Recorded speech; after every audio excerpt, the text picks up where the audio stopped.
Let me tell you about something that happened to me last winter. You know those nights when you're home alone and every little sound makes you jump?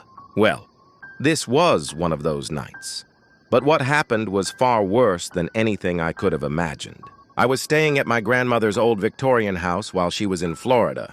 It's one of those houses with creaky floorboards and too many rooms. The kind where shadows seem to move when you're not looking directly at them. That particular night, the wind was howling outside, rattling the windows like skeletal fingers trying to get in. I was curled up on the couch, scrolling through my phone, trying to ignore the strange noises that old houses tend to make. Then I heard it. 3 distinct knocks coming from upstairs. Knock, knock, knock. My heart started racing, but I told myself it was just the house settling. But then it happened again. 3 more knocks, louder this time. I knew I should probably just ignore it, but something compelled me to investigate. With my phone's flashlight as my only guide, I slowly climbed the stairs. Each step seemed to groan under my weight as if warning me to turn back. When I reached the 2nd floor, the temperature had dropped noticeably. My breath came out in visible puffs even though it was heated inside. The knocking had stopped, but now I could hear something else. A soft humming, like an old lullaby, coming from my grandmother's sewing room. As I approached the room, the humming grew clearer. It was a tune my grandmother used to sing to me when I was little. But she wasn't here.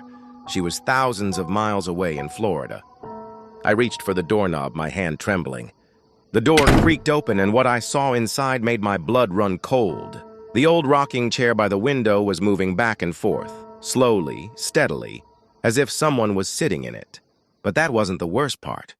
On the sewing table was my grandmother's old music box, open and playing that familiar lullaby. The thing is, that music box had been broken for years. I stood frozen in the doorway, unable to move, when suddenly the rocking chair stopped. The music box snapped shut. And in the mirror across the room, I saw a reflection that wasn't mine. A figure in an old-fashioned dress with my grandmother's face, but not as I knew her.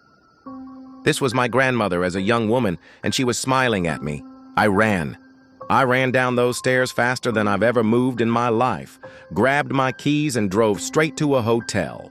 The next morning, I called my grandmother in Florida. What she told me made everything even more terrifying. She said she'd had a vivid dream that night. She was sitting in her rocking chair, watching over me, making sure I was safe. She said she'd felt worried about me staying in the house alone and wanted to check on me. Then she told me something that made my heart stop. The dress I'd seen in the mirror? It was her favorite dress from when she was young, the one she was buried in. I never stayed in that house alone again. Some things just can't be explained, and some protectors never truly leave us, even after they're gone. But sometimes, their way of watching over us is more terrifying than comforting.